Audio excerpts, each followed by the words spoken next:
नमस्कार, मैं मनु पवार। उत्तराखंड में सोशल मीडिया में मैं एक दिलचस्प ट्रेंड देख रहा हूं। गढ़वाल लोकसभा सीट से नवनिर्वाचित सांसद अनिल बलूनी को केंद्रीय मंत्रिमंडल में शामिल न किए जाने की निराशा को ढांपने के लिए उनके समर्थक या वेल विशर अब एक नया कैंपेन चलाए हुए हैं। वो बलूनी को मुख्यमंत्री देखना चाहते हैं। बहुत से व्यूअर्स मेरे वीडियोज पर भी इसी से जुड़े कॉमेंट्स कर रहे हैं। ऐसा लग रहा है कि बलूनी के समर्थक खुद को ठगा हुआ महसूस कर रहे हैं। बहुत सी सोशल मीडिया पोस्ट पर मेरी नजर पड़ी जिसमें राजनाथ सिंह के उस बयान को शेयर किया जा रहा है जिसमें उन्होंने चुनाव प्रचार के दौरान बलूनी को लेकर बड़ा संकेत दिया था। बस एक ही चीज मैं कहना चाहूंगा कि आप लोग केवल सांसद नहीं चुन रहे हैं। फिर से दोहराना चाहता हूं, आप लोग केवल सांसद नहीं चुन रहे हैं। वारे उत्तराखंड, अकलेमंद इशारा काफी। अनिल बलूनी को लेकर रक्षा मंत्री राजनाथ सिंह ने लोकसभा चुनाव के दौरान गौचर में हुई रैली में ये बात कही थी जिसके जो साफ संकेत थे कि बलूनी सांसद बने तो सीधे मंत्री बनेंगे। वोटरों ने बलूनी को सांसद बना भी दिया, लेकिन मंत्रिमंडल में बलूनी जी का नंबर ही नहीं आया। इससे उनके समर्थकों में बेहद निराशा है। हालांकि अब बलूनी जी के समर्थक उन्हें भविष्य का मुख्यमंत्री मान रहे हैं। बलूनी समर्थक ऐसा कहकर खुद को सांत्वना देने की कोशिश कर रहे हैं, लेकिन सवाल यह कि क्या वाकई अनिल बलूनी भविष्य के सीएम हो सकते हैं? क्या बीजेपी की टॉप लीडरशिप आगे बलूनी को उत्तराखंड में सरकार की कमान सौंपने का मन बना सकती है? इससे जुड़ी सारी संभावनाओं और समीकरण की पड़ताल करेंगे दोस्तों इस वीडियो में।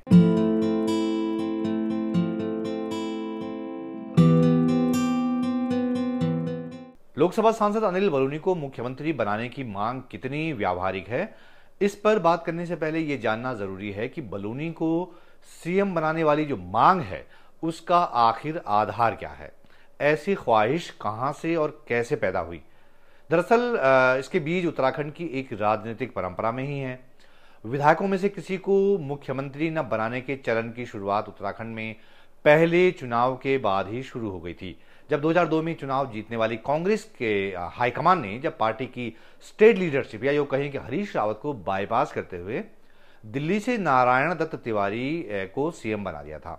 हालांकि वो तब सांसद नहीं थे। तिवारी 5 साल सरकार चलाने वाले उत्तराखंड के अब तक के इकलौते मुख्यमंत्री रहे हैं।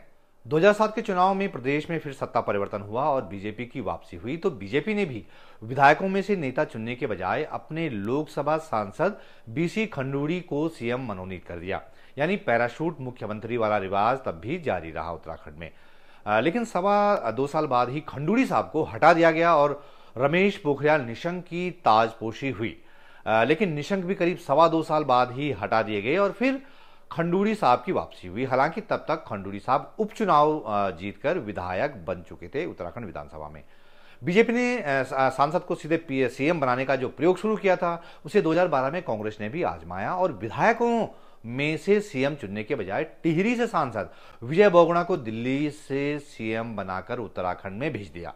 दिल्ली दरबार में तब उनकी बहन रीता बहुगुणा जोशी ने उनके लिए तगड़ी फील्डिंग सजाई हुई थी। तो विधायकों को नजरअंदाज करते हुए बहुगुणा साहब कांग्रेस की सरकार के सीएम बन गए थे। ये 2012 की बात है। कांग्रेस ने यही प्रयोग 2014 में भी दोहराया, जब कांग्रेस ने 2 साल में ही विजय बहुगुणा को हटाकर अपने सांसद हरीश रावत को सीएम बनाकर भेज दिया।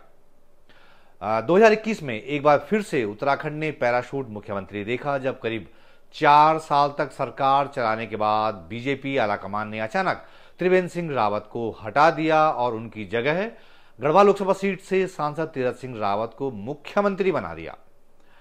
4 महीने में ही तीरथ सिंह रावत एक्सपोज हो गए और उनके बाद पुष्कर सिंह धामी तक किस तरह से सीएम बनाए गए हैं ये भी किसी से छिपा नहीं है। तो सांसदों का मुख्यमंत्री बनना उत्तराखंड में कोई अजूबी घटना नहीं है। पहले भी ऐसा होता रहा है, फिर चाहे वो बीजेपी की सरकार रही हो या कांग्रेस की सरकार रही हो। शायद इसलिए अनिल बलूनी के समर्थकों की उम्मीदों को पंख लगे हुए हैं। वो अभी से मान रहे हैं कि बलूनी साहब को केंद्रीय मंत्रिमंडल में इसलिए नहीं लिया गया कि उन्हें देर सबेर उत्तराखंड का सीएम बनाया जाना है। इसे कहते हैं उम्मीदों की हाइट। लेकिन मौजूदा पॉलिटिकल सिचुएशन में क्या ये इतना आसान है? मुझे लगता है कि फिलहाल तो नहीं है। बीजेपी केंद्र में अपने बूते सरकार नहीं बना पाई है। वो खुद के दम पर बहुमत के आंकड़े से 32 सांसद दूर है। यानी बीजेपी के लिए इस समय एक एक सांसद की बहुत अहमियत है। इसीलिए ओडिशा में पहली बार सरकार बनने पर भी बीजेपी ने दिल्ली से धर्मेंद्र प्रधान को सीएम बनाकर नहीं भेजा। धर्मेंद्र प्रधान ओडिशा के नए सीएम के बड़े और प्रबल दावेदार माने जा रहे थे, लेकिन उन्हें केंद्रीय मंत्रिमंडल में शामिल कर लिया गया। वैसे भी इस लोकसभा चुनाव में बीजेपी को जैसा जनादेश मिला है, उसमें बीजेपी फिलहाल लोकसभा से अपना एक भी सांसद घटने का जोखिम नहीं मोल ले सकती।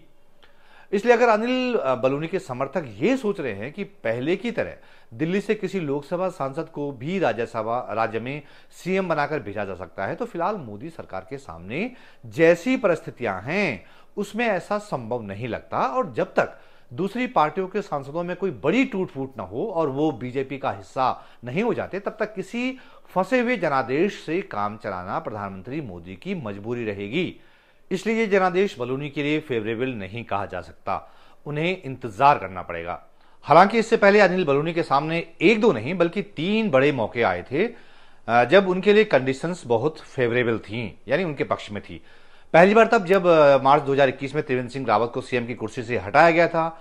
दूसरी बार तब जब जुलाई 2021 में सीएम तीरथ सिंह रावत से इस्तीफा ले लिया गया था। और तीसरी बार तब जब मार्च 2022 में उत्तराखंड विधानसभा चुनाव में सीएम पुष्कर सिंह धामी अपनी ही सीट खटीमा से चुनाव हार गए थे, लेकिन उत्तराखंड में बीजेपी को सरकार बनाने के लिए बहुमत मिल गया था।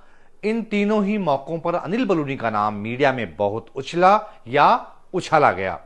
बलूनी समर्थकों ने तब भी उनके पक्ष में यहां वहां खूब माहौल बनाया था, लेकिन फिर भी बीजेपी की टॉप लीडरशिप ने अनिल बलूनी को सीएम नहीं बनाया, जबकि तब तो केंद्र में मोदी सरकार के पास प्रचंड बहुमत था और कहीं संख्या बल कम होने की कोई टेंशन ही नहीं थी।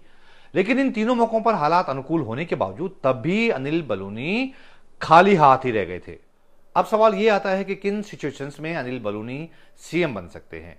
तो दोस्तों, अभी के हालात को देखकर तो ऐसा एक्स्ट्रा ऑर्डिनरी सिचुएशंस में ही हो सकता है। जैसे नंबर 1, या तो ऐसा हो कि उत्तराखंड में धामी सरकार के सामने कोई बड़ा राजनीतिक संकट खड़ा हो जाए और उन्हें हटाना मजबूरी हो जाए, जैसे तीरथ सिंह रावत जी के टाइम पर हुआ था।